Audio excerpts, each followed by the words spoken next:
इतर विषयाकडे वळलं पाहिजे। आजपासून शिवसेना पक्षप्रमुख उद्धव ठाकरे हे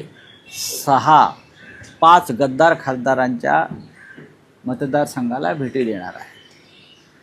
ईशान्य मुंबईत ते येऊन गेले, पुन्हा एकदा येणार।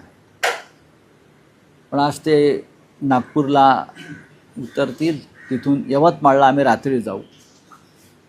यवतमाळनंतर मग आम्ही हिंगोली,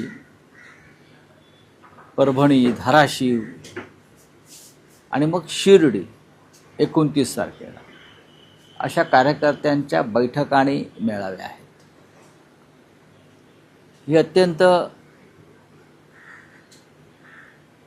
म्हणजे ज्याला तुम्ही म्हणाल की 3 दिवसामध्ये आम्ही हे 5 मतदारसंघ करणार आहोत आणि त्यानंतर संपूर्ण महाराष्ट्रात जाऊ। शिवसेनेचे कार्यकर्ते आणि मतदार हा जागेवरच आहे।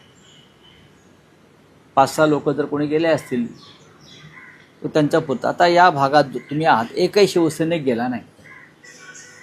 मला दाखवावं की एक शिवसैनिक गेला। यवतमाळ एकही शिवसैनिक गेला नाही। परभणी शिवसैनिक गेला नाही। हिंगोली एकही शिवसैनिक गेला नाही, पदाधिकारी गेला नाही। शिर्डी एकही शिवसैनिक गेला नाही। तर अशा निष्ठावंत शिवसैनिकांना, पदाधिकाऱ्यांना भेटून आम्ही परत मुंबईत येऊ आणि पुढला दौरा।